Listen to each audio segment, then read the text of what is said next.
Let's get started. My name is Kyoteru Tsutsui, and I'm the director of the Donia Human Rights Center, and it is my pleasure to welcome you all to the Donia Human Rights Center Distinguished Lecture with Professor Catharine MacKinnon. I'd like to first acknowledge our co-sponsors who helped make this event possible. The Center for the Education of Women Plus, Francis and Sydney Lewis Visiting Leaders Fund, the Department of Sociology, Institute for Research on Women and Gender, University of Michigan Law School, and Women's Studies Department all contributed to this event. Okay. And now it is my distinct honor to introduce Professor Catharine A. MacKinnon as our distinguished speaker today. She is the Elizabeth A. Long Professor of Law at Michigan Law School and the long-term James Barr Ames Visiting Professor of Law at Harvard Law School. She is an icon. She is a legend who doesn't really require introduction. But she is one of the most influential legal minds of our time, having written an enormous number of scholarly and popular articles and books on issues around sex equality and feminist legal theory, all of which have made her one of the most widely cited scholars in the English language. Professor MacKinnon, to me, epitomizes the ideal that we hold dear in the intellectual community, the ideal that ideas matter, ideas can change the world. She has an unparalleled track record of bringing new ideas to the world, establishing them as legal principles and norms, deploying them in courts, and empowering subjugated populations through these ideas into collective mobilization for reform. Her legal advocacy for sex equality started in the 1970s. As a law student at Yale, she wrote an influential piece that framed sexual harassment as sex discrimination in employment and education. And that changed the course of legal history and feminist theory and activism for decades to come, catalyzing such momentous events in American history, from Justice Clarence Thomas's confirmation hearing with Professor Anita Hill testifying against him, to the most recent incidents such as Me Too movement that empowered many women to come forward and call out serial harassers in powerful positions. She has also influenced international law, establishing rape as an act of genocide in the 1990s to 2000s in connection to widespread wartime sexual violence in the conflict in the former Yugoslavia. She made similar attempts to expose violence against women in sex industries, creating ordinances recognizing pornography as a civil rights violation and promoting abolition of prostitution. In all these instances, she innovated a legal principle to address rampant sex inequality, put forth cogent arguments that are beautifully written with utmost logical precision, and established the principle as a legal norm that would have lasting impact on practitioners, activists, and scholars alike.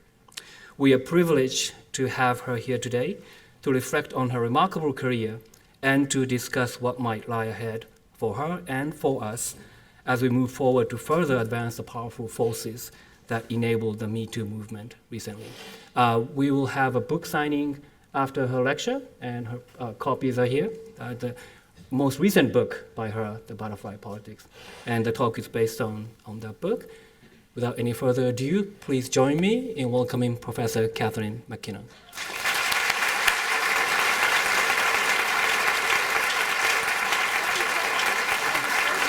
Appreciate that.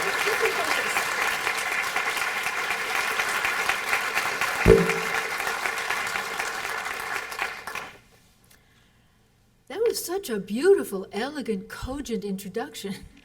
In addition to being exceptionally generous. Wow, having been introduced a lot. I wish you were introducing me at all my talks. It is a real honor to be chosen by the Donia Human Rights Center to give a talk under their auspices, and particularly thank you to Bob Donia and family for their generosity to both, of course, the center and its events. I also very much appreciate the support for my work of all the co-sponsors of this lecture from around this university. It's a real well-vote of confidence and form of recognition that is deeply appreciated by me. The Me Too movement, which includes Ni Una Menos in Argentina, Balance ton porc in France, the first time I got harassed in Egypt, With You in Japan, and Primeiro Assédio in Brazil. All of these, together with many more of them around the world, together create the first mass movement against sexual abuse in the history of the world. It took off from the law of sexual harassment, then quickly overtook it, and is shifting law, cultures, and politics everywhere. It also electrifyingly demonstrates what I'm calling butterfly politics in action. A little bit on that concept. In 1972, the scientist Edouard Lorenz gave a talk titled, "Does the flap of a butterfly's wing in Brazil set off a tornado in Texas?" When he answered yes, he conceived the butterfly effect, which, inspired by a butterfly in Brazil, charmingly models how some extremely small, simple actions, properly targeted under the right conditions, particularly under unstable conditions, can come to have highly complex and large effects. Butterfly politics, in my adaptation of this concept, applied to transformation in the gender system, which is what I'm going to be talking about, including through law, means that the right small intervention in an unstable political system can ultimately produce large, complex reverberations. So the early opening of the butterfly's wings were the legal, political, and conceptual innovations in human equality rights of the 1970s. But it is the collective social intervention of the Me Too movement that is setting off the cataclysmic transformations of which a political butterfly effect is capable. Today, I'm going to be developing an analysis seeking an understanding of the law, the culture, and the politics of this ongoing movement. First, I'll talk about the politics, then the culture, then the law, which is like the right order in my view, and then some of the implications and connections with some wider and broader issues. So first, the politics, in which there will be a bit of law mixed in, because this was first a legal breakthrough, really.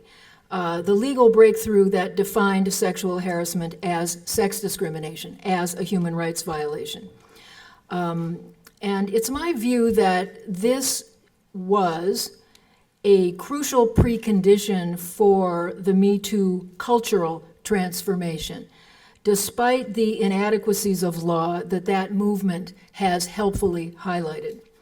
Sexual harassment as experience and violation was initially exposed and defined as a vector and dynamic of what it actually is, that is, inequality.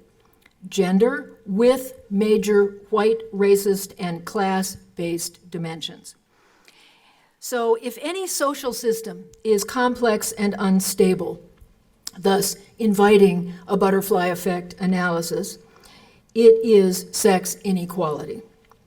It's complex because of its simultaneous multiple interacting variables, prominently including race, ethnicity, religion, class, disability, sexuality, and age, all of which do a lot of their work through gender, although not all of it, and gender does a lot of its work through them. Men as well as women, of course, have a gender. You know, you'd think that women were the only ones that had a sex, by the way people talk about it. But actually, if you do sexual politics, you're talking about men, at least as much as you're talking about women, more actually. And it is intrinsically unstable because it's based on a lie. That lie is that women are men's natural inferiors and men are women's natural superiors. This is euphemistically termed difference in ideological, legal, and common parlance. Life actually refutes this lie on a daily basis and strains against the imposition of this hierarchy every day. What that means is that it takes a lot of force to hold it together. Because this is a hierarchical system, superiority being above inferiority in value, worth, status, resources, power, it is correct to term it a political system.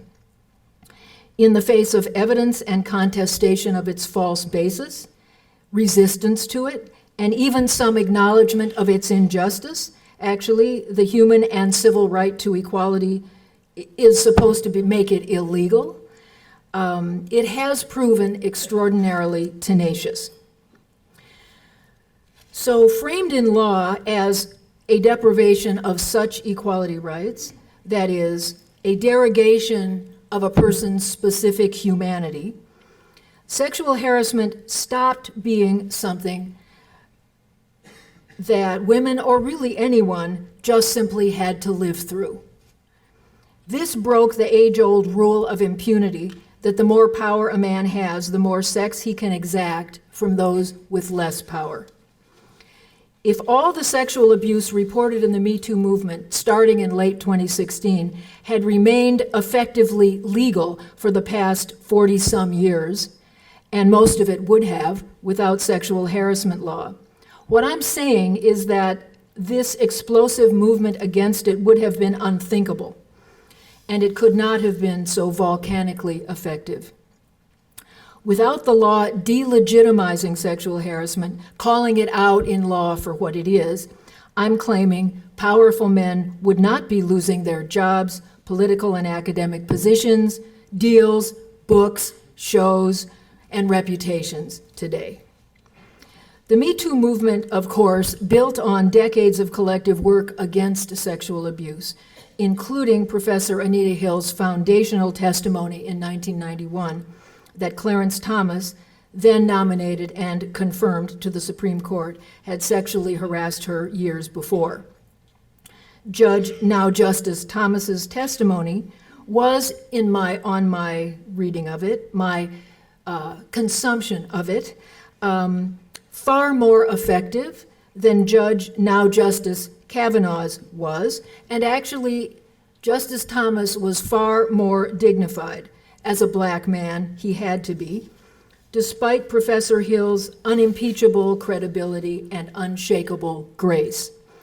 I believed her, I still believe her, but his anger at being held to a standard to which white men had, at that point, so far not been held, came from a real place. It was not a tantrum of entitlement.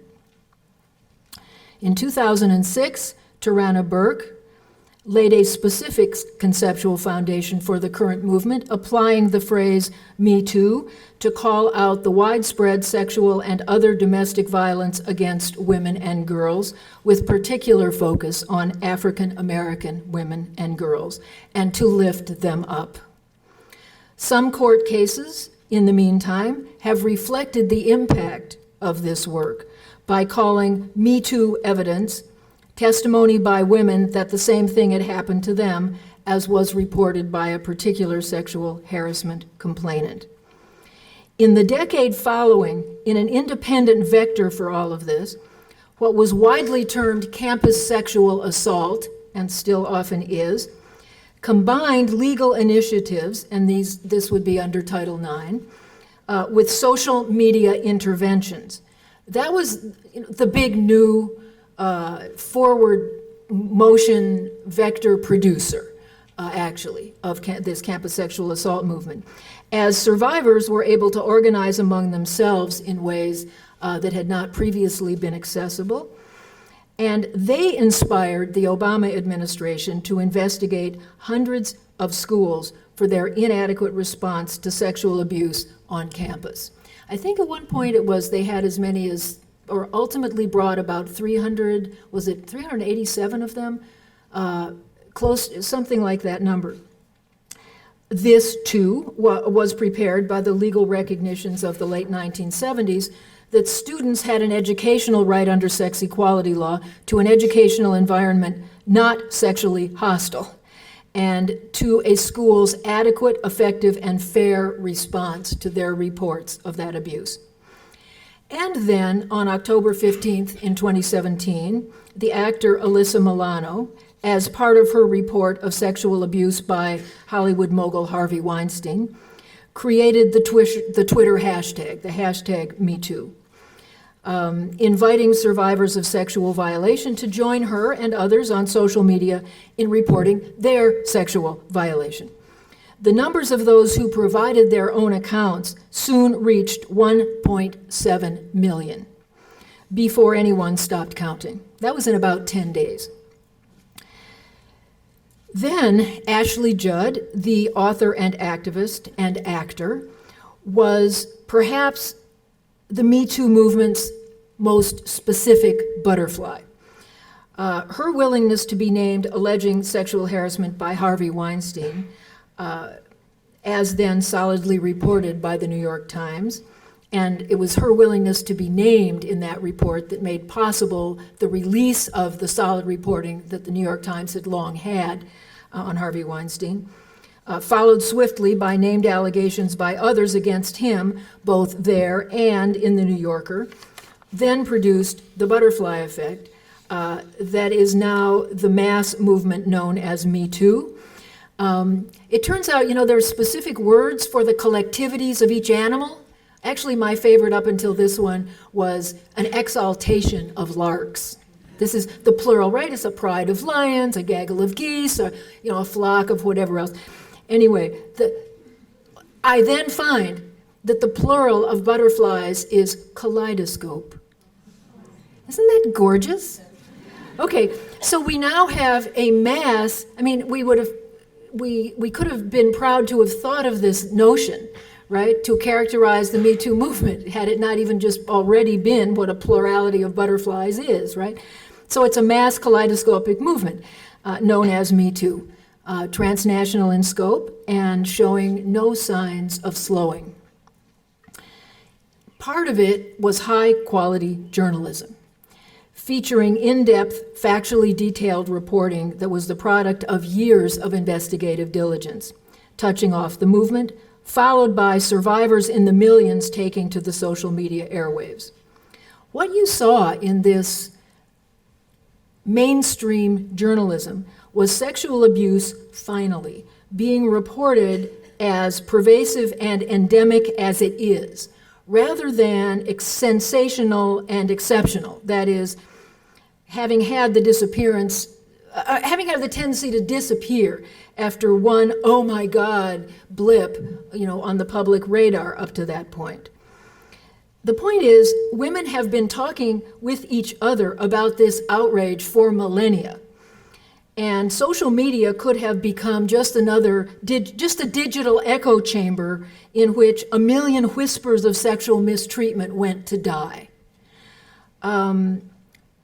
So no small part of the cultural and legal changes that are occurring is due to mainstream media continuing its ethical, sometimes inspired, consciousness-raising focus on this topic. Journalists are making like journalists, persistently tracking down supporting evidence of the women's accounts, reporting survivors' own compelling voices, often accompanied by dignified and empowering visuals. We're not anymore getting those cute, flirty girls communicating, wouldn't you do this to her if you could? Wouldn't she like it? Next to grave silverback dude, right, in his suit, would he do anything as cheesy as what she just said? Would he even need to? We're not getting that anymore.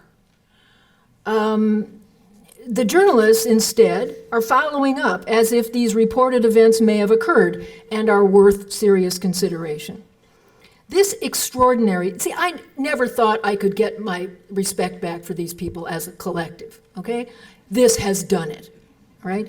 It's extraordinary stuff, unearthing sexual abuse in every corner of society, sports as well as entertainment, food as well as finance, tech and transportation, as well as employment and education, children as well as adults, and of course, politics. Reporters and editors, at long last, have discovered that sexual abuse is a story, with legs even, and they've refused to let the story die or the voices telling it.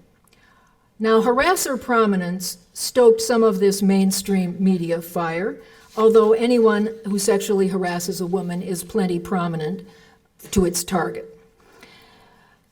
As staggering as the scope and prevalence of these revelations have been to many who failed to face the real numbers, although they've been known for a long time, the structural and systemic depth and breadth of this dynamic has only begun to be exposed to general public view. So, if two preconditions for Me Too were sexual harassment law and mainstream journalism, the other, in my opinion, was the 2016 presidential election. Previously, complaints for sexual harassment had been linked, for many, to the left-right politics of the Clinton administration. In what Hillary Clinton called a vast right-wing conspiracy, a popular president many Americans respected, try to remember this, a popular president many Americans respected, whose politics a voting majority of the country had hoped to see enacted as policy, then saw him derailed and brought down by sexual harassment charges.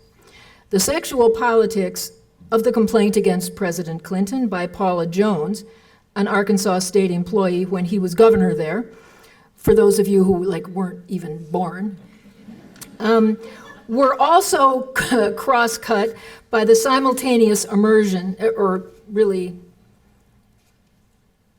revelation, of his ongoing affair with an intern in the White House, who said she passionately desired the sexual relationship the two were having. The immense inequality of power between them was thus clouded, if not obscured entirely, particularly because sexual relations characterized by dramatic inequalities of social power are common, maybe even normative, even as many participants in such intimacy believe otherwise, or want to believe, or purport to believe, or believe otherwise about their current relationship, if not about their prior ones, and so on. In any event, sexual harassment as an issue became identified for many with the right's exploitation of it for political gain. It became a morality crusade rather than a matter of coercion, one that, moreover, denied sexual choices to women who did not see themselves as victims at all, despite the wide disparities of power frequently involved.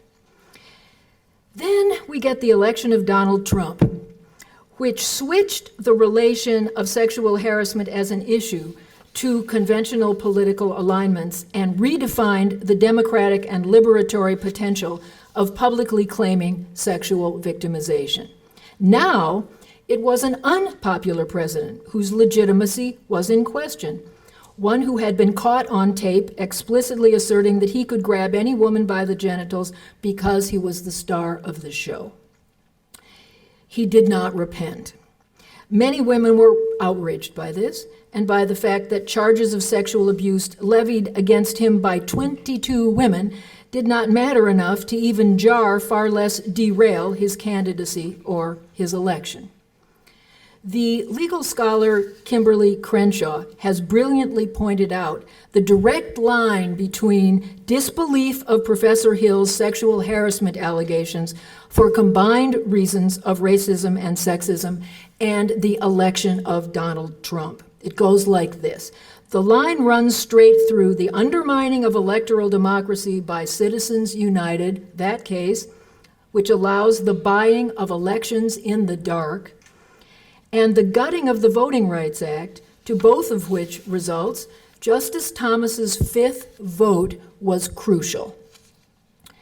Intersectional politics, it turns out, are politics, unmodified. Trump's right wing, and here I don't mean conservative, white supremacist and xenophobic views and agenda inflamed much of the population further, of course, as well as alienated people around the world. So then we have the allegations against Harvey Weinstein throwing a match into this tinderbox and creating a conflagration that brought all these moving parts together, such that resisting sexual harassment by reporting occurrence of these human rights violations in one's own life became a means of resisting a president seen by many as a narcissistic authoritarian misogynist, a leading edge of fascism, as well as an unprincipled, corrupt serial liar. Even as the movement revealed that perpetrators of sexual abuse were not just those ugly men over there, but actually are nice men right here, this reversal of the conventional politics of the issue released a whole tsunami of enraged women, some of whom had been silenced by its prior political associations. Some, I find, had kept silent about their own abuse out of respect for Hillary Clinton, who had been put in a precariously difficult position by this whole thing. Although who knows what confronting sexual abuse on behalf of violated women might have mobilized for her campaign. Some of us think this is electoral kryptonite. In any case, what contributed to creating Trump as president, indifference to reports of sexual abuse, fueled Me Too, in no small part because of its role in creating Trump as president. The takeaway from this particular piece is, if Hillary Clinton had been elected, Me Too would not have occurred. While Me Too unites survivors of all politics in a politics of its own, it is also, therefore, in part, a responsive backlash. So notice here, the movement that is Me Too has not been driven principally by litigation, although law was fundamental to it, but by mainstream and social media in tandem with conventional politics, bringing down men and some women as women and some men have risen up. Me Too is surpassing law in changing norms and providing relief for human rights violations that the law didn't, and in some ways, in its current form, couldn't. Sexual harassment law prepared the ground, yes, but Me Too, Time's Up, and all the akin mobilizations around the world are the ones who are shifting gender hierarchies' tectonic plates. So now the culture point. Over the past couple of years, during which long-buried reports of sexual abuse exploded, the survivors cut across sex, gender, age, race, class, and politics, perfectly displaying the kaleidoscopic features that butterflies together have. After 4 decades, I'm saying from the beginning of the recognition of sexual harassment as a legal claim, but actually you probably want to count 2,000 years back, After 2,000 years, or at least, the pervasive silence that has walled off reports of sexual abuse began to crumble. Culturally, what was previously ignored or attributed to lying, deranged, or venal discontents and whiners has begun to be treated as disgraceful and outrageous misconduct that no self-respecting entity, including schools and companies, could afford being associated with. This unprecedented wave of speaking out has begun actually to erode the 2 biggest cultural barriers to ending sexual harassment and all forms of sexual abuse in law and in life. And those are the disbelief and the trivialization of its victims. So even when she was believed, nothing he did to her mattered so much as what would be done to him if his actions were taken seriously. His value, personal and political, outweighed hers. Now, people say, I don't believe her, but I think this is what's going on. His career, his reputation, his mental and emotional serenity, his family, his assets, all of these counted, and hers didn't. There's a weird temporality that sets in around this. So what he did is past, so best forgotten, should not affect his future. She, however, is entitled neither to her past injury nor to her past, present, and future possibilities or the traumatic effect that it has on them. In some ways, it's even worse to be believed and not to have what he did matter. It means you don't matter. This precise choreography was retraced recently in the hearings on Kavanaugh's Supreme Court nomination, the final one. Dr. Christine Blasey Ford provided remembered facts of a sexual assault by him. She was saying, he did this to me. When questioned on those facts, Judge Kavanaugh repeatedly provided his resume. I matter.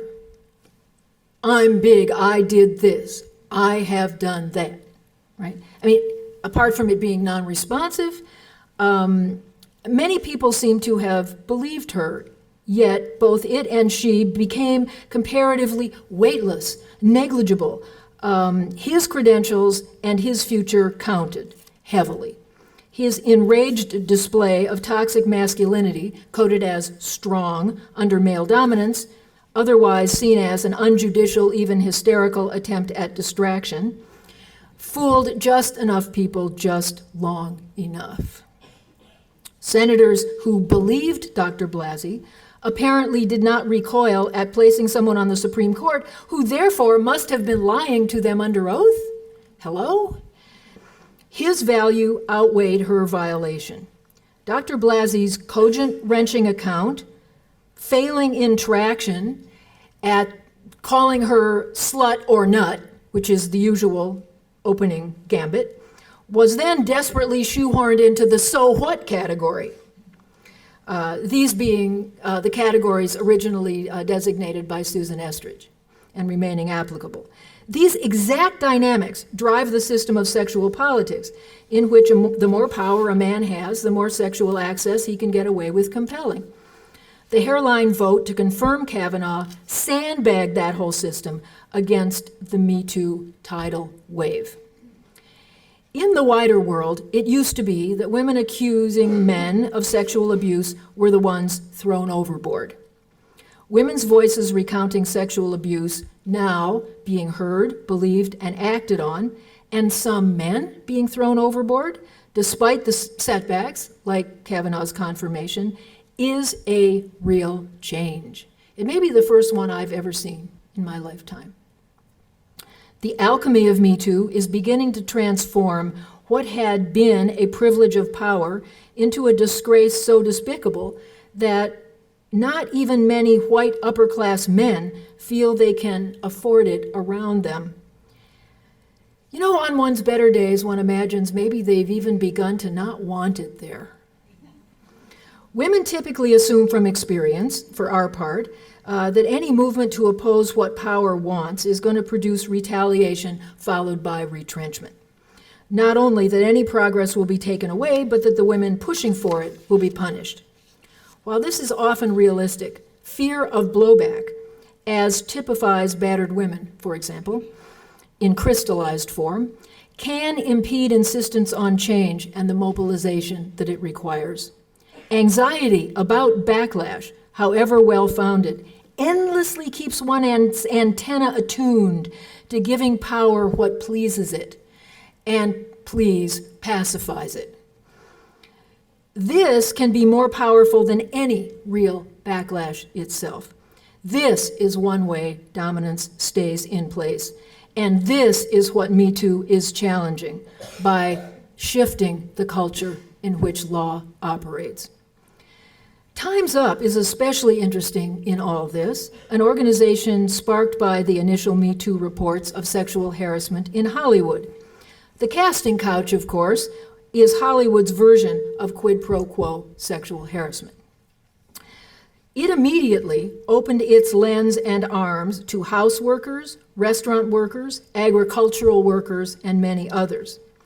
Embracing the racial and economic dimensions of sexual subordination for women in the world of work, up and down the class hierarchy, deepened and broadened the group's analysis and reach, strengthening the whole movement immeasurably.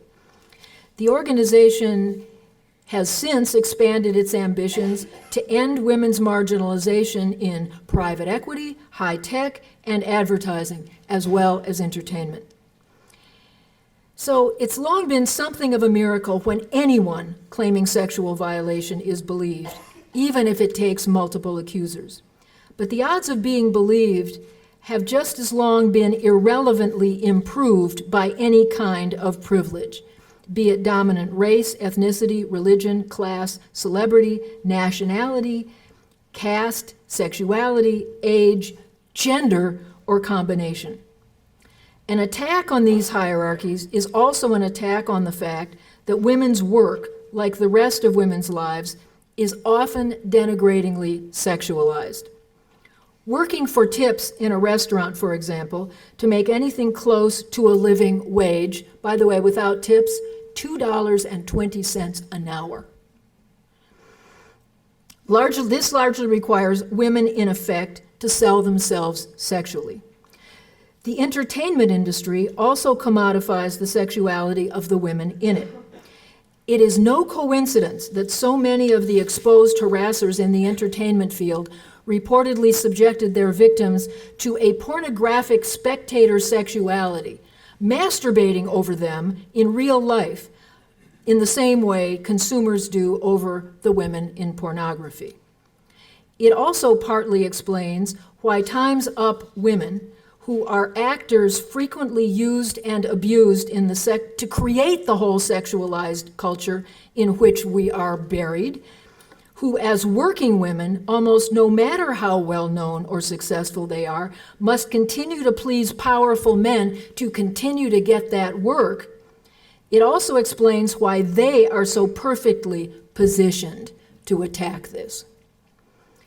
A final measure of the cultural success of Me Too in its butterfly politics form is the so far muted presence, verging on impotence, even absence, of the usual deniers and apologists, opportunists, mostly women, who make their careers defending sexual abuse and abusers and attacking survivors and their advocates. It has worked well for those women. All has been rather quiet on that front since Me Too began, allowing survivors an unprecedentedly clear public channel without that kind of noise. So far, we see, for example, Me Too has not been widely denigrated as a sex panic, the customary academic sneer that turns reports of sexual violation with its actual harms into moralistic crusades gone all pompous and hysterical. In moral panics, rife disinformation and denigrating victim blaming impels anyone with more practicality than principle to silence themselves and to flee survivors. In these periods, no one wants to be identified as the dreaded victim, a term that formerly meant only having been victimized by a recognized violation and violator, not the degraded existential condition of passivity that it has apparently become, and is a brilliant tool for getting perpetrators off the hook. This particular backlash shoe has yet to drop. I mean, if this isn't pointed enough yet, that the formerly insatiable market in feminists attacking sexual assault survivors seems to have largely dried up for the moment. Closely connected is the relative absence of decrying Me Too reports as sex scandals. the moralistic conflation of sex considered inappropriate yet affirmatively wanted by both parties with sexual abuse, exploitation, violation, and predatory molestation. Those things are at last becoming disentangled. So to reflect here on the wider perspective on the relation between law and culture for just a minute. Once something is legally prohibited, it's often thought that it more or less stops. And this may be true for exceptional acts, but it sure isn't true for pervasive human rights violations like sexual harassment, which includes rape, that are built into the social structure of hierarchical relationships like gender, that are only recognized as unequal, and this is in the United States now, in islands of legal equality like employment, education, and federal housing. So, for example, equal pay has been the law for decades and still doesn't exist. We just actually passed the day that all women had to work all of the previous year and up to April something in order to make, on average, the amount of money that a man of their same description made just by working that previous year, and not all the way into April. And then if you want to look at African American women, Latinas, Native women, you're talking people having to work into August, October, and November to make, on average, the same that a comparable man makes in the previous year. Similarly, racial discrimination is nominally illegal in many forms, but still widely practiced against people of color, including in lethal forms. If the same cultural inequalities are permitted to operate in law as operate in the behavior that the law prohibits, and surely with women having had no voice in creating the law, most of which we have inherited, as, for example, is exemplified by the rape myth that women who have had sex are inherently not credible. Apparently, we lose our credibility with our virginity. You know, funny that. If this is all being embodied in law, then equalizing attempts like sexual harassment law encounter systemic drag. So this logjam, which has long paralyzed effective legal recourse for survivors of sexual harassment, is finally being broken, or is starting to be, by the Me Too movement. Structural misogyny with sexualized white racism and class inequalities is being publicly and persistently challenged by women's voices. The difference from prior attempts, because we've been doing all this a long, long, long time. I mean, black women organized against rape prior to Rosa Parks staying seated in her chair in the bus, right? So that's why there was already a movement out there that then could be mobilized. I mean, this has been going on forever. The difference from prior attempts appears to be that power is paying attention, at least sometimes. Powerful entities and individuals are taking sexual abuse seriously for once and acting against it as they never have before. So, women, no longer liars, no longer worthless. Many of today's survivors are initiating consequences that none of them could have gotten through any lawsuit, in part because the laws don't permit relief against individual perpetrators at all, but actually more because the survivors are being believed and valued as the law seldom has. Women, in other words, have been saying these things forever. It's the response to them that is changing. So now, piece 3, law as such. As Me Too moves the culture beneath the law of sexual abuse to make it potentially a far more effective tool than it has ever been, some conventional systemic legal processes may be shifting. So think about just a few examples here. In a kind of controlled experiment, we had the comedian Bill Cosby accused of drugging and assaulting scores of women over decades, whose trial produced a hung jury in a case that went to the jury prior to Me Too, was then convicted several months after Me Too broke in a retrial. In the first trial, one woman was allowed to testify to similar experiences to support the single complaining witness. 5 were permitted in the second. These actually are gender crimes, and it's a point that multiple victims make, despite this fact as yet not being recognized in domestic criminal law. We've got it recognized in international criminal law. So another example, Aaron Persky, a judge, was removed from the Superior Court bench in California in a recall by the voters after sentencing a white Stanford swimmer to 6 months for committing 3 sexual assault felonies against an unconscious woman. His victim's sentencing statement inspired women worldwide and helped set off Me Too. And California then made a few legal changes in response to the case. The point being, this is the electoral kryptonite point. He was unbenched as a result, the judge was. Also closer to our physical location, Larry Nassar, a doctor for Olympic gymnasts, was convicted of sexually assaulting scores of his young women patients over decades in the guise of treatment and was sentenced to more than a lifetime in prison. Anyone who thinks that all the persuasive young women who were breathtaking in number and compelling in voice would have produced the same result without the Me Too changes in climate is, I think, forgetting the multiple reports. So Larry Nassar, you probably know about, and then we also have the young men survivors of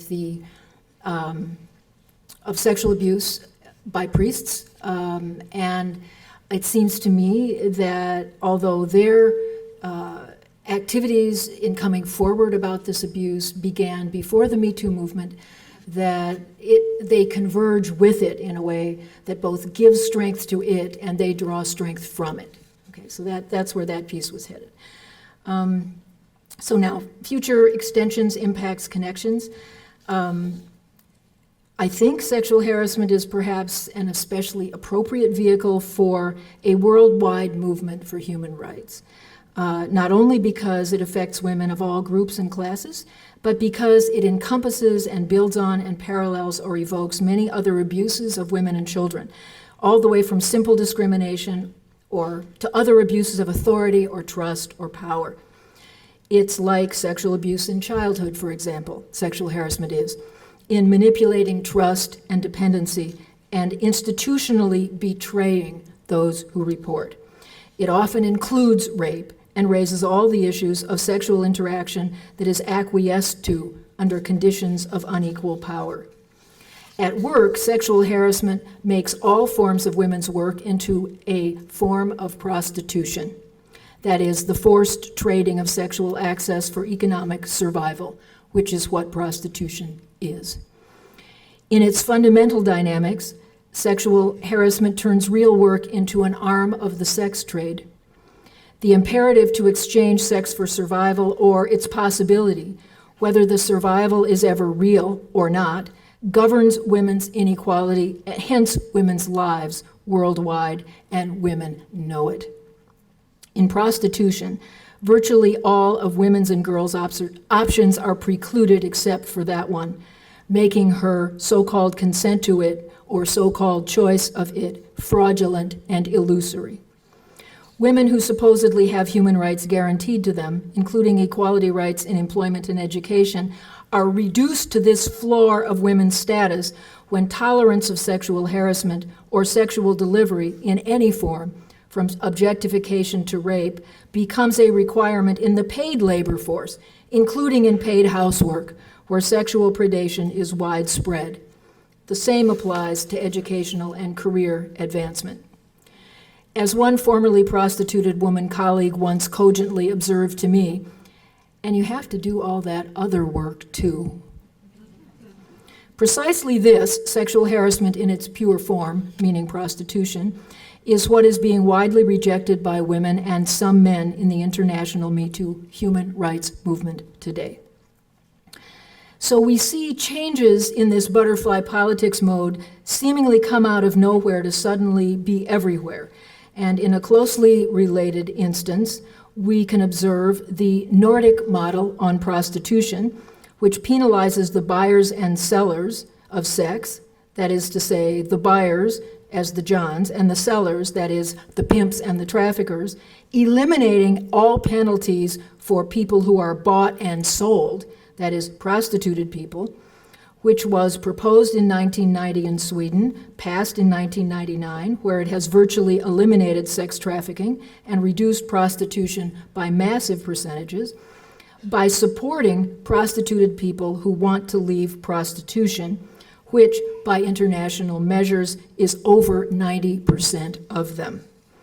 This equality model on prostitution, now embraced by many countries, Norway, Iceland, Northern Ireland, Republic of Ireland, Canada, France, and Israel, despite well-funded sex industry opposition, like all good human rights work and everything I have ever done, is directly based on the experiences, needs, and demands of survivors.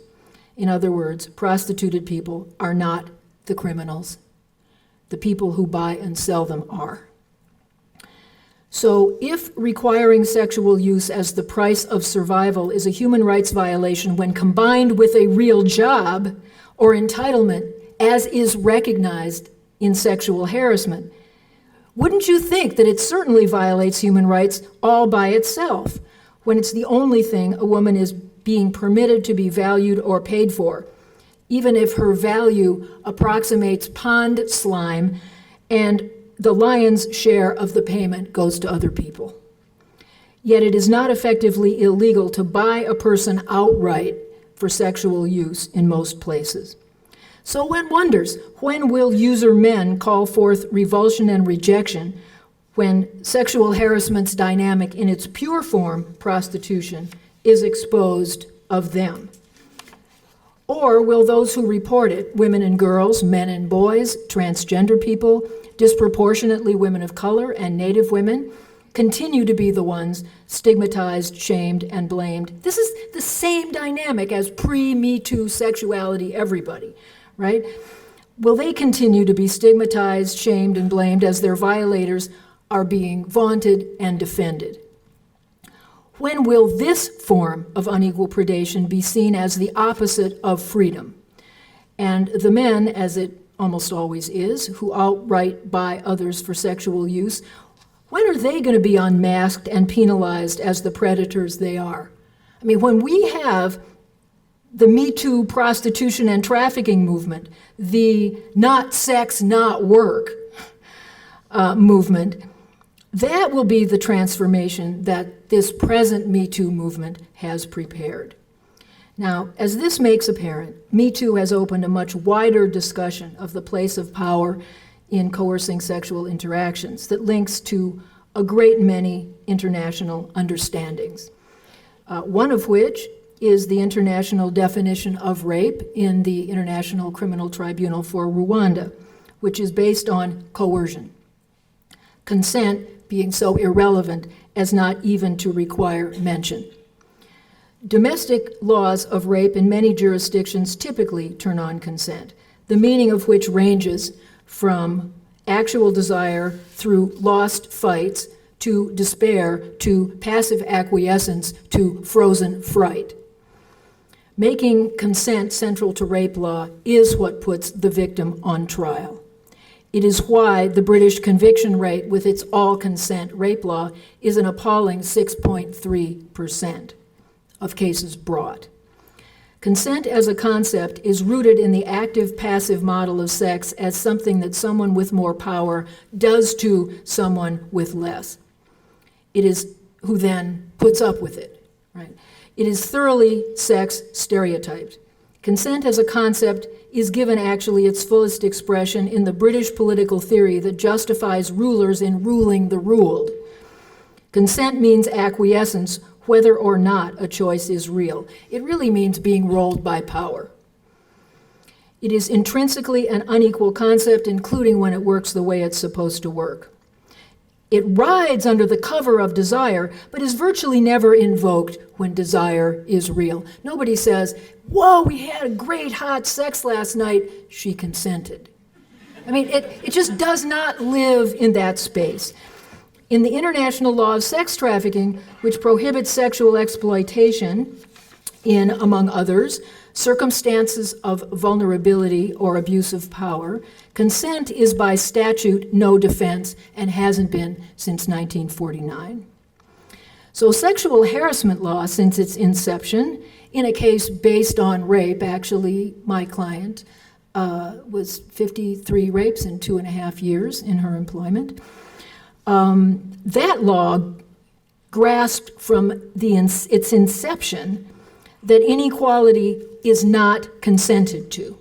For example, accepting unequal pay doesn't make it equal. Sexual harassment law doesn't use consent as a result. It uses unwelcomeness. It recognizes that sexual assault is a crime of inequality, is a gender crime, is a crime of many converging inequalities. One potential insight of the Me Too movement is that consent needs to come out of the rape law, just like it isn't there in sexual harassment law. Domestic law of rape could be based on coercion. For example, reconfiguring definitions of force that extend beyond physical force to encompass all the forms of inequality that make rape possible, including race, class, sexual orientation, gender identity, disability is a huge one, state power, immigration status, the consequences of militarism, colonialism, and climate change, and age, as well as gender stereotypes. When these forces are actively deployed to force sex on someone. There are also lessons in Me Too for gender as an inequality per se, in its conceptual and practical links to sexual abuse of children. Sexual abuse of children is arguably the foundational practice of the whole gender system, ground zero of sex inequality. It's the foundation of prostitution and sex trafficking, in that most people used in prostitution, which is the destination of sex trafficking, were sexually abused as children and entered prostitution as children. Both children and prostituted people are barely surviving through serial rape and molestation under circumstances in which they have no realistic options and from which they have few possibilities of escape. Sexual abuse in childhood is about what rape and sexual harassment and prostitution are about. Sex forced on those with less power by those with more, and making that definitive of masculinity and femininity, respectively. This is also the dynamic that pornography sexualizes. And many, if not most, rapists were sexually abused as children. To escape this being done to them, a choice they are given as they grow up to be men, many men become masculine, sexualizing power over others. To survive under such a regime, girls are taught to acquiesce in femininity, sexualizing power over us, sometimes calling it empowerment. So sexual abuse in childhood explains more about the gender system, that is, more about male violence, meaning violence, and more about sexual politics, meaning politics, than any other single thing does. If you put all the studies together, it affects about half of girls in the US in contact forms before we reach the age of majority, and at least a quarter of boys. The data varies so much by country that we don't yet even know its real incidence and pervasiveness around the world.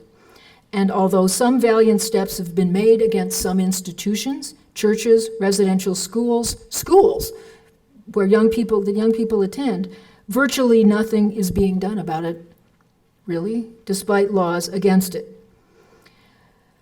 So Blackstone, who you probably thought you weren't going to hear from in this talk, said, better 10 perpetrators, it's about sexual assault, right? Better 10 perpetrators go free than one innocent accused suffer. Well, it's as if these were alternatives in his mind. With sexual assault, we've got both. Only the real numbers, his percentages of how many free perpetrators there are were really low. It isn't just 1 to 10. And this is before one even grows up enough to have one's sexual abuse recognized as sexual harassment or exposed through Me Too. So, I mean, this is the wider world in which all of this exists, and into which all of this understanding, to which it all contributes. And what to do about this is what really needs more work. As to law more narrowly, courts are typically more hidebound and less nimble than culture, although they're embedded in it and they can change with it. As the norms of rape culture continue to infuse much existing law, for example, as I said, rape law still uses a consent standard. Because sexual harassment is an equality law and its standard is unwelcomeness, it's already been addressing this question. But what we're seeing with Me Too is the building of a rich critical dialogue and cultural understanding of really lack of freedom under conditions of inequality. A seriously neglected, even strenuously avoided subject. 2, criminal law's burden of proof and procedural standards at this point are often being imported tacitly or explicitly into civil and administrative processes on sexual harassment, as standards say for the credibility of victims or for the due process rights of the accused when sexual abuse is investigated. Now, whatever a defendant stands to lose, the Me Too movement is showing us, in these circumstances, it isn't his liberty, which makes a criminal standard the wrong one.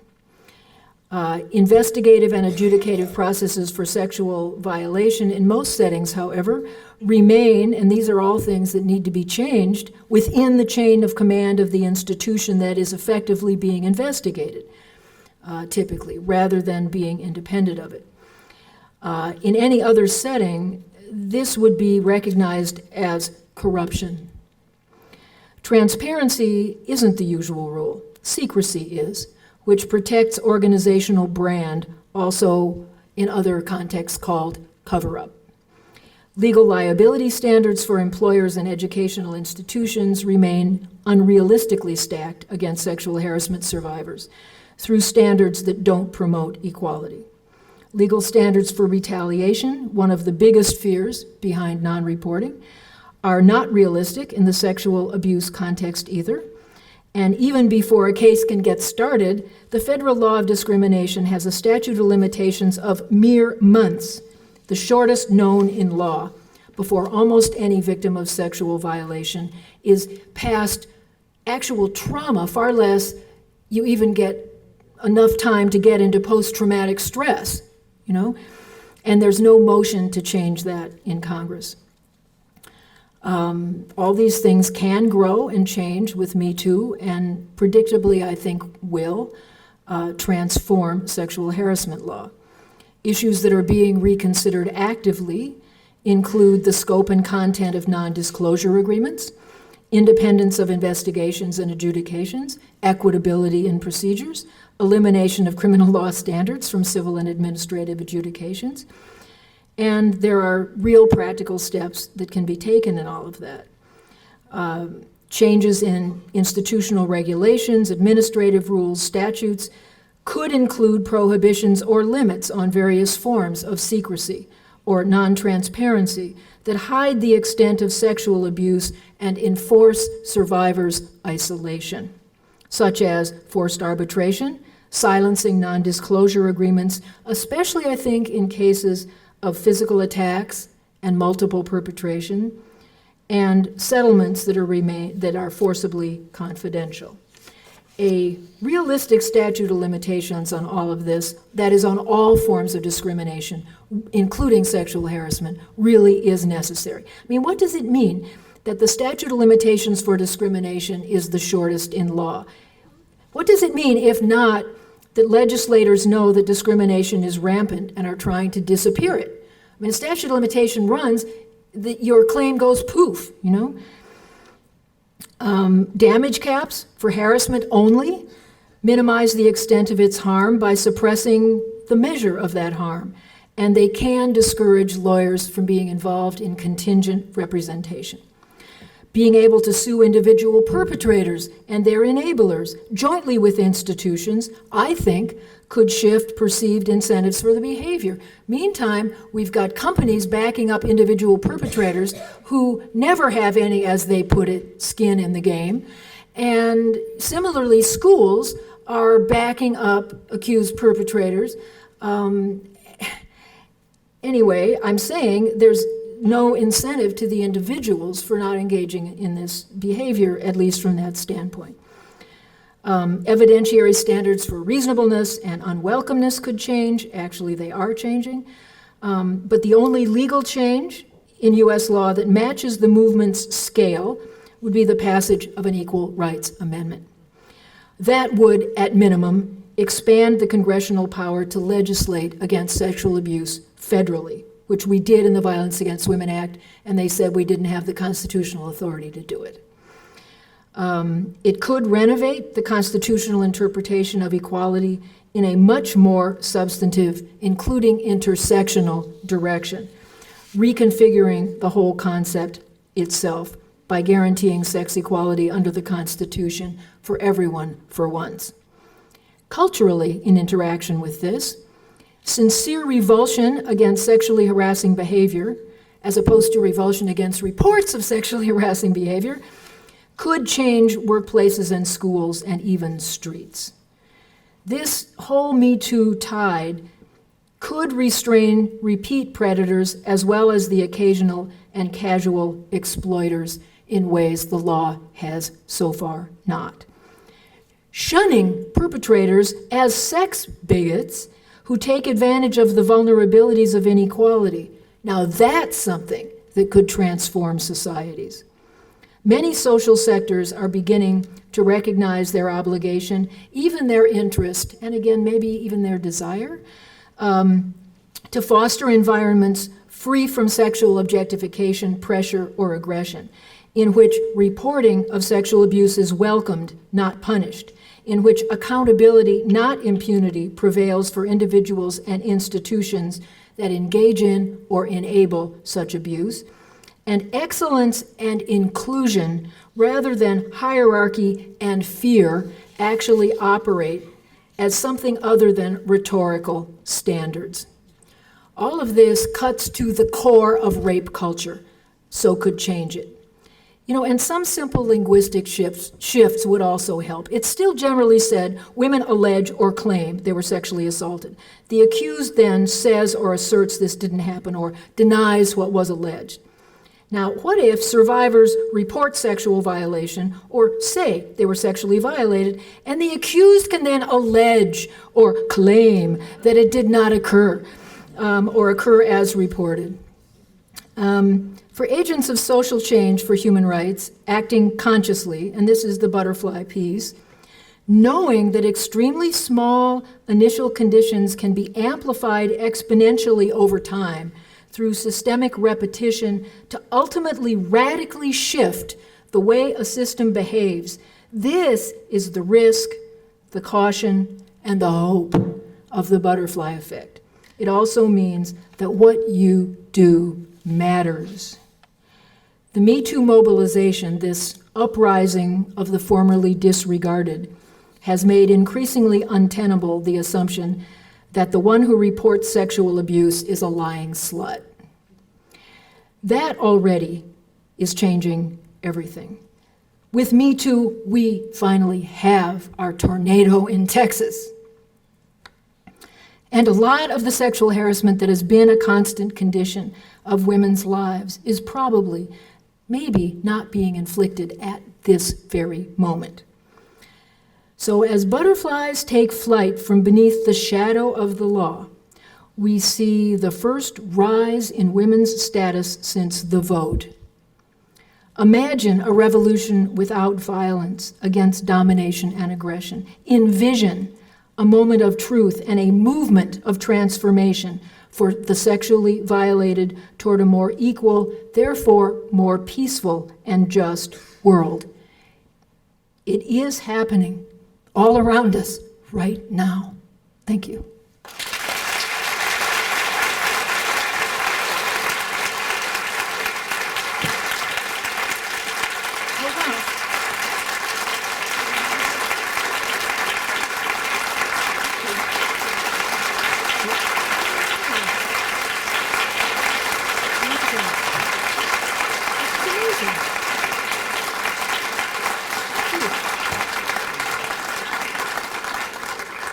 you all so much. It's just like, it's really hard to take in such an amazing response. Thank you. The way the questions are taking place is there are mics up there so everyone can hear you when you do it, and there's one mic there, so coming up from below and down from above, fluttering. There's that one and that one. Let's give people just a second to move around a little, and then, so you're not talking while people are moving around behind you.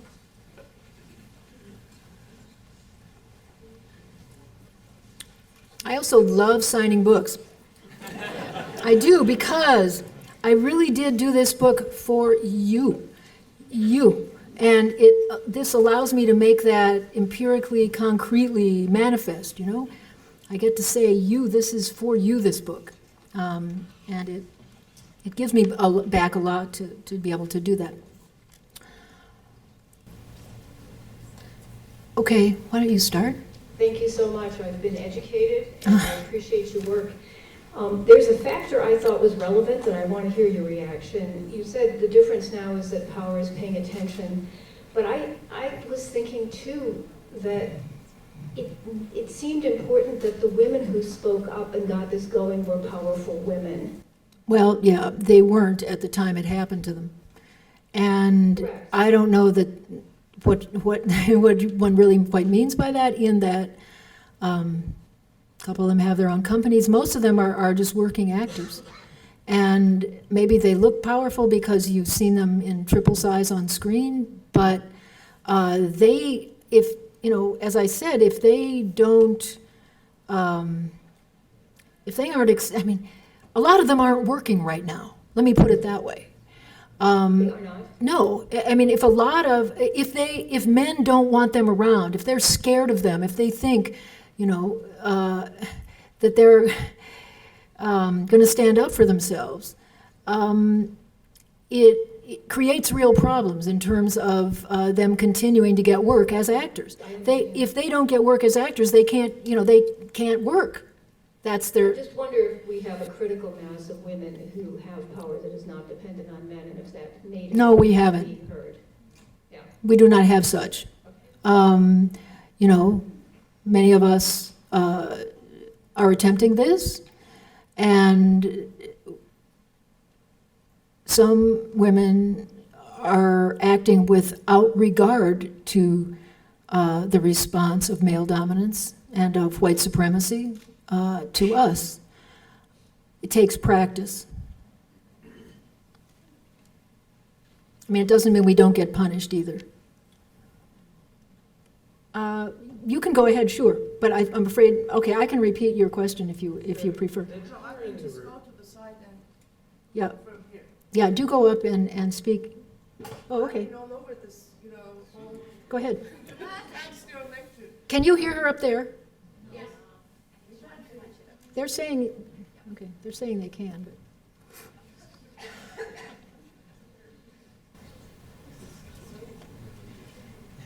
I'm so sorry to make you wait. No problem. Thank you for that amazing talk. I have two questions. One of them has to do with the fact that it is a butterfly and it's located in Brazil.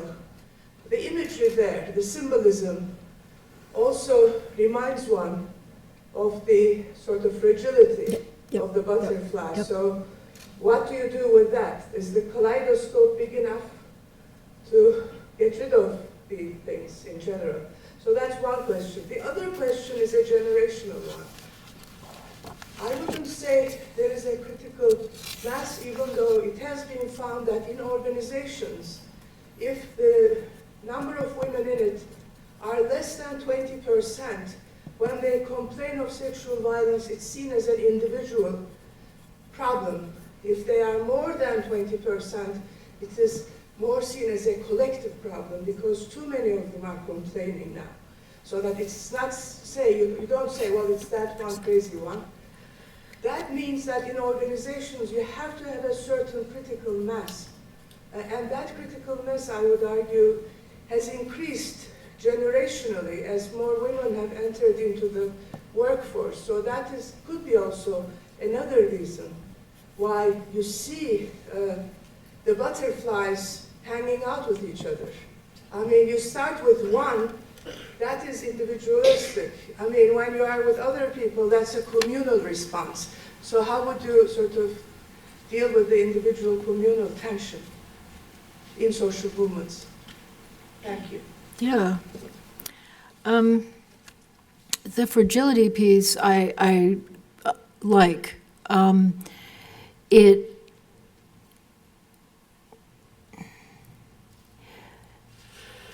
It shows that we're stronger than we look. You know, it shows that, you know, you can be caught and pinned and put in a box and, you know, be made into a site. But, you know, those butterflies that go from Mexico to Alaska, the same butterfly didn't get there and come all the way back. The whole community did, though. In other words, it is a collective effect. You smash against a windshield, me, right? But there are so many of us, is the point here. And, you know, once you've disturbed this air, you know, it keeps on going. So I, you know, embrace and really like the fragility part. It's deceptive and also true in a way that is not in contradiction with the collective strength. Okay. The generational thing, I've got to think a little more. You had lots of very interesting pieces going on in that. But just to connect with it, something I've long observed in working against sexual harassment in institutions, particularly schools, this is where I've seen it actually in schools. Until Me Too, it took 3 or 4 women saying that the same man had done pretty much the same thing to them to get anyone to take it seriously. Which is to say, you know, a woman is 1/4 of a person for purposes of credibility. And what's happened since Me Too is that number is actually dropping, such that the individual who complains about a particular form of abuse is being contextualized in the setting of this larger speaking out, this greater movement. So while I do, I mean, there's having an individual woman seen, having a woman seen as being an individual when she reports being sexually harassed is such an overdetermined thing. You know, but one of the things that has determined it has been the illusion that sexual relationships are individual relationships. You know, it's as if this is not, I mean, everybody experiences it as an individual thing you do with the person you're doing it with, or with 2 people, or however you prefer to be doing it. But it's generally more selective, and, you know, you may or may not even know the other person, but, you know, it's a kind of a one-at-a-time experience. And, you know, even if people add up a lot of people in, you know, over time in their life, you know, I'm saying that all doesn't matter. The idea is that it is for the purpose of the person who experiences it, it is an individual experience, when in fact, you know, the norms that govern it, not to mention even the things people do, to be perfectly honest, are very socially determined, and in fact there's more variety in the food people eat than there is in the way they have sex, and typically, and this is also true across cultures, you know, and so I'm just saying that's just one of the many ways that because sexuality is seen as an individual quote personal experience, sexual abuse then gets seen as an individual, quote, personal experience, which then means is part of the way that it ends up being trivialized when someone says they're harmed by it. Then that's just you. Okay, so what this is doing is, this movement, I think, is beginning to break down some of that, and what a gender analysis that embodies a comprehension of the way white supremacy works in it, and the way, in particular, well, in this country in particular, white supremacy works in it, and also class issues, which are often fused with white supremacy, works in it, and it works in them. What that is beginning to do is make that form of essentially dehumanizing trivialization less possible. So this 20% business is kind of amazing. I would like to see the study that shows that. You were referring to an actual study, I can tell, and if we've gone from 3 or 4 women in, a university of 50,000 having to say the same thing about the same guy to 20% of us having to say something to get it taken seriously, I want to see that, because that is perhaps applying to maybe things short of assault. I would suspect it is. 20% refers to the number of women in the corporation, say.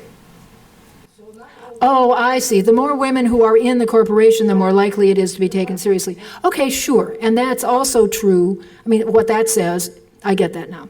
Okay. What that says is that it matters that women are there. And what that says is that we're right, that this is an inequality problem, because when you have more equality, you have less of the problem. It's also the case that, for instance, when you have women deciding cases, there's been not a study of it on the factual level, but on the appellate level of women in appellate court determinations, which they do in panels in this country, in the federal appellate courts, so there's 3 across all hearing cases. And a very good study has shown that women's presence on those panels of 3 makes absolutely no difference to anything except plaintiff sex discrimination cases, which is wow, yeah.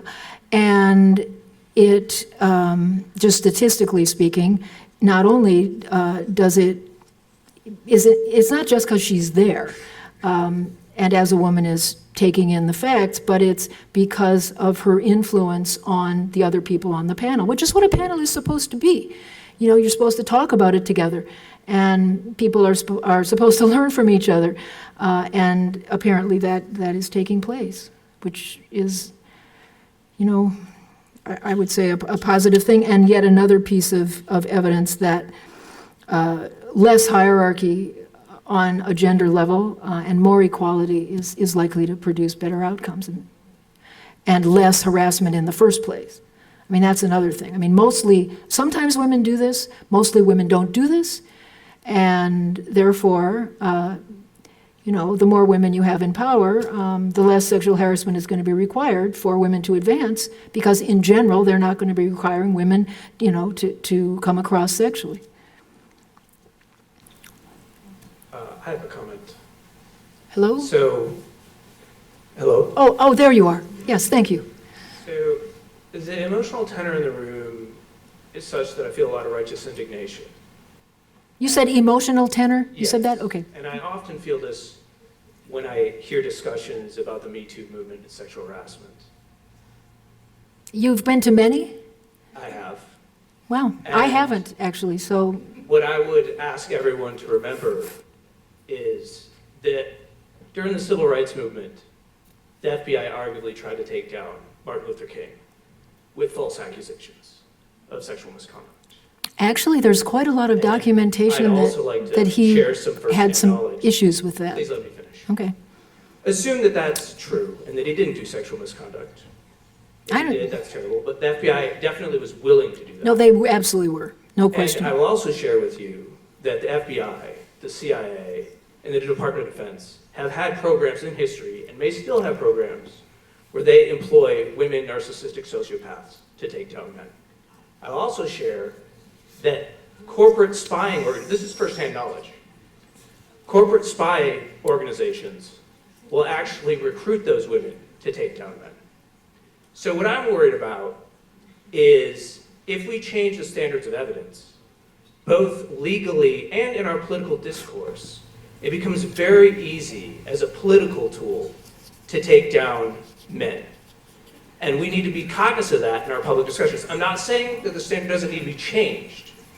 It does need to be changed because there are serious problems, and a lot of the things that you brought up need to be addressed. However, the countervailing problem is real. And it's not so real for Larry Nassar, but it is very real for someone who is a CEO, or someone who's appointed to be a Supreme Court justice, or someone who's running for political office.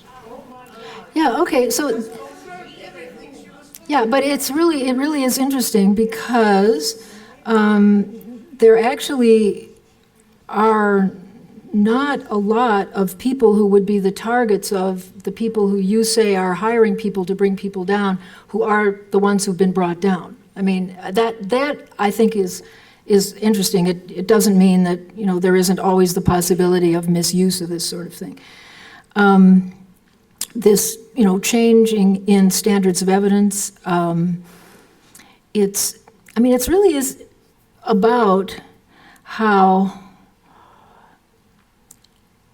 what I would think is the thing to watch out for in what you're raising is that this movement is about women finally having a say in something and being listened to without a standard that assumes that this is something by definition that's being made up. In other words, the standard in advance has always been that these are things that are easy to accuse people of and very difficult to disprove, and that's been the effective standard that people who raise these complaints have had to combat. And what this movement is doing is calling that into question because, in fact, they're not that easy to prove. And actually, men just simply saying, no, I didn't do this, at least in the past, has been sufficient to disprove them. So what I'm thinking is the real danger, the target at the center of what you're raising, is that when women mobilize something on our own behalf, one of the responses can always be that it becomes grist for the mill of men against men. In other words, you've got men in the government trying to take down other men in X place, or Martin Luther King, or this. In other words, you know, how is it, you know, what ways are we vigilant that sort of women's politics doesn't just become grist for the mill for men's politics against other men? Strikes me as, you know, an important thing to be thinking about because,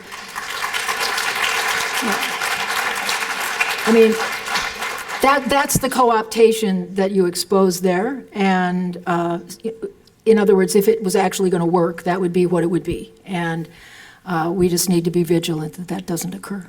Yeah, go ahead. Hi. So first, thank you for that amazing talk and also handling that guy as eloquently. I could not have done that. I think he's been to a lot more of these talks than I have, so. But did he listen at them is the real question. So anyway, my question is that you were talking about how the sex industry and sex trafficking is the purest form of sexual harassment. And for me, as a child sex trafficking survivor, as well as a radical feminist, I absolutely agree with you.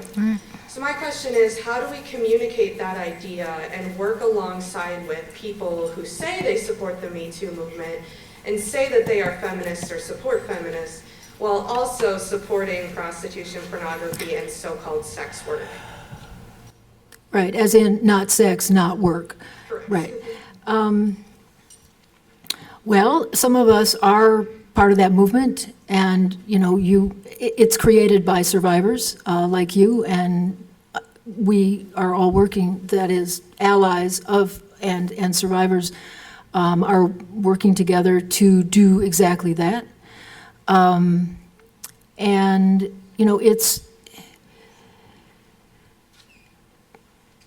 first of all, it's difficult when the other side is extremely well funded, and largely they are funded by George Soros. And through elaborate granting schemes and a whole set of ways of training people and teaching people and supporting people, and then salting them all the way through the system. So they're all over the UN. They're, and also, women's studies departments and the like. So I think people are wanting to be respectful to people who are both in prostitution and have been in prostitution, and that respect is, I'm talking about my colleagues now, but that respect turns into a deference to the abusers and the abuse that they've been through, and that really needs to be confronted and is being by survivors. Right now, actually, even as we speak, the leaders of like 15 prostitution survivor organizations in this world are demonstrating against the German government for its full legalization of this form of abuse. So there's women from like all over the world, and they're demonstrating. And what the thing is that those groups don't have the backing, the funding, the legitimacy, the upfront support that they deserve.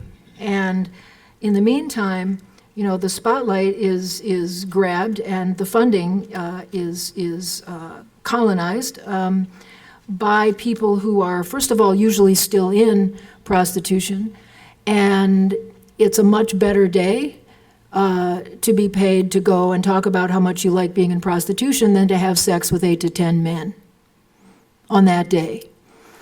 And it also gives a person a chance to try to recover some self-respect. And so it's a seductive and powerful tool that then everyone who's like wanting to be on the right side of abused people, by not seeing them as being abused, gets pulled into the notion that prostitution is a perfectly fine alternative for some women, when in fact, if you live long enough, in the next 2 or 3 or 4 years, you'll talk to that same woman, by the way, who on the way out of the green room asks me, can I help her get out? Okay, meantime, she's saying how much she enjoys being in prostitution. And 3 or 4 years later, she's joining the survivor group or founding one. And women in South Africa, for example, who used to work with the so-called sex worker rights organization, are now working with survivor organizations to change the laws in South Africa to the Nordic model, so that people who are in prostitution have no laws against them, and the people who are violating them are the criminals. So I'm just to reflect on a very active, ongoing process and some of the dynamics involved in it. And thank you for your comment and your question. We're going to take a couple questions just in a row. Okay, great. Hi, thank you very much for such an insightful talk, and the many that I've heard over the years from you and the work that you've done. Can you just comment a little bit on the linkages that you see between the Me Too movements and the efforts in the context of conflict-related sexual violence, and the movements there? There's obviously connections, but it often seems they're quite disconnected in the social movement dimension. Appreciate your insight there. Mm-hmm. My question was just, as someone who's still an undergrad who is studying specifically women's history and seeing all of this and seeing how the system is structured against change, and we're still too young to really be out there doing stuff, what do we do to not just feel helpless and to not just feel like we have no control? How can we do anything as young people who are still in school?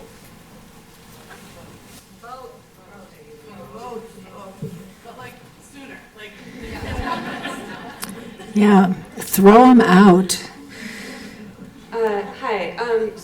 a year ago, I found myself in a holding cell with a woman who the neighbors had called the police when her husband was strangling her, and she scratched his face in self-defense. Right. And found herself in jail. In jail. The numbers that I've been hearing floating around are 40% of police are domestic abusers. We know that the police regularly murder people of color. Here in Ann Arbor, the city council last term decided that they didn't really care about police accountability and voted down the efforts of a citizen-led task force on this issue. The role that police play, I'm wondering if you could reflect on the role that police play in making it difficult for survivors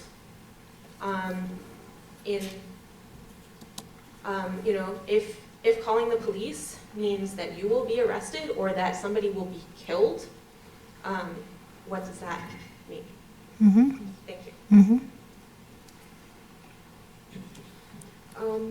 My question is, what do you think the Me Too movement means, if anything, to parts of the world whose stories of sexual violence are silenced because they're not heard or told in English as the language in which most of the movement and its reporting is taking place? These are stories that do not get contextualized in the larger movement because it still remains in this specific language. And I wonder because for, say, my mother who does not speak English, I want to explain to her what this movement means and the changes it holds and the promise it has. So I want to know what you would have to say to someone who's removed from the language itself. Thank you. Just two final ones over here. I just actually finished reading a book about Ruth Ginsburg, and actually you're mentioned in it, and that's one of the reasons why I came to this lecture. And when I found that it was just totally packed and then they sent people out, I thought, why didn't they have either a bigger room or do it twice? Because I think this was a very important lecture that needs to be broadcast to other people. So in reading that book, I got a very impassioned about the whole legal system, the way it is. And so it made me realize that we really have to start with the court system and how the federal courts are appointed. So you yourself mentioned about the appellate courts. How do you see us being able to affect that when we see that now our Senate is trying to push through all the confirmation of all these federal judges without any really vetting process, and they all seem to be not really listening to any Me Too language or mentality. So I'm really just concerned mainly for the future, for my kids and their kids and all these young kids here. What do you see that we can do with the legal system? Thank you. Thank you again for the talk and for the... You're welcome. Okay, sorry. I had a more basic question. When you explain that you see the butterfly or where the Me Too started as the law, or specifically the sexual harassment laws, I have a difficulty understanding why should we see law as where it started, as opposed to seeing how either victims or activists or the public in general having a distrust in the justice system, and instead of taking the claims to the law, taking it to the people, and as opposed to, instead of seeing it as what the authority of the law did, seeing it as a turning of the forces of the bottom-up movement. Could you talk about that? Mm-hmm. Okay, can I talk about these 6 things now? Okay, I'm just going to talk about them very briefly and in order. One, the relation between Me Too and conflict-related sexual violence. The relation is, this is a conflict. Gender is a conflict. And the only difference is that in what you're calling conflict-related sexual violence, people see it's men fighting each other and using women as part of that conflict. And so the conflict is acknowledged because men are fighting each other. This is something where the conflict is obscured and denied. And so, the second question is, what can we do as younger people? One is you can join existing organizations that are doing good work on all this. And, organizations that I think are particularly good are the Coalition Against Trafficking in Women, CATW, and another is the ERA Coalition, which is a coalition of groups, but can always use a new chapter at a school like this, for the passage of actually any equal rights amendment. We have 3. Okay, we're trying to get the old one passed, that one, but we work with Carolyn Maloney, who's got one that's been rewritten and has really exciting additional terms in it. And then me and Kim Crenshaw have worked together like this for decades, have written a completely other one. It's like, you really want to see what this would look like. And, and some people are interested in that one. So, and the ERA Coalition is deeply involved in all 3 of them, but we do hope to get the 72 version passed after the next election cycle. But there's things you can do with that. As to policing, one of the reasons, that is one of the reasons that sexual harassment law is civil, not criminal. Police are not involved in it at all. It's also one of the reasons that Andrea Dworkin and I wrote the pornography ordinance as a civil rights ordinance. So the police are not involved in it at all. Exactly how to deal with the very large percentage of, there are cases, scores of these cases of police using their service revolvers as part of domestic violence, and also using their connection with other officers to tell their wife, you try to report this, who's going to come? The guys I work with. It's sort of a lockdown principle that they've got, and I think more women in the police force is one possible improvement. In particular, women actually of the communities that are being policed. Sometimes, the men who are actually of those communities are not the offenders. It makes a big difference. If you have a big Native population, you need people, of that community who understand that community, who are part of, who are the people that you can call. Places I've lived, people know the sheriff. They know who the sheriff is, and the sheriff knows them. And if something really heavy starts to happen, you call that person, and they show up. It's not the same as the city police. I'm talking about remote areas now, but where county authorities. So there are ways and ways of working with this, but obviously it's just an absolutely massive problem, which we could do a whole talk on. Fourth question: how do we deal with these Me Too where it's not in English? Well, just so you know, there are a lot of people who are doing Me Too in their own language, as in Chinese, and despite the government, and with very clever ways of getting around government censorship, and they're all in touch with each other about it on their cell phones. And so there's, Me Too isn't already all in English. It really is not. The things that I said at the outset are in Spanish, Portuguese, Japanese, and Egyptian. I just gave you the translation of the languages I don't speak, which are Japanese and Egyptian. So, there's a tremendous amount of this, and wherever she is, you can explain it to your mother. There you are. You can explain it to her in a language that she understands, and you can also start it in your own language.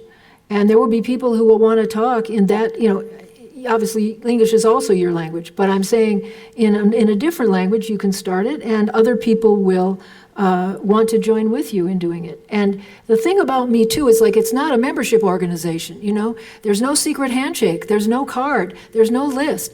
And it's a movement. And anybody can do it. You can just go do it, including in any language. And what you're saying is, does it register? All you're meaning is it in the mainstream media? Well, that isn't where the action is, actually. It's, in this larger movement that the mainstream media helped set off. I mean, you are the power here, actually. Okay, so that's that piece. As to how courts are appointed, actually in some places they're elected, which is how Aaron Persky was unbenched, and which is a word I made up, by the way. I love this word. And it's so that's the case. But federal judges are appointed, and the way to affect them is to vote and to make it an election issue, which I don't mean to exaggerate the extent to which that actually gives you power, but it isn't nothing, and it is. If there are more people who actually care about these issues in elected politics, they will affect who those judges are, and they can. And it is indeed completely terrifying what's happening right now with regard to that, and I'm with you on that. And as to the last question, I just do, where are you?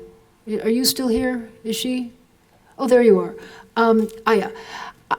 Just to clarify, there are really good reasons why people haven't gone to courts. It is, and they include things that are the law's fault and that are, the embodiment of rape myths all across the law and by the legal actors.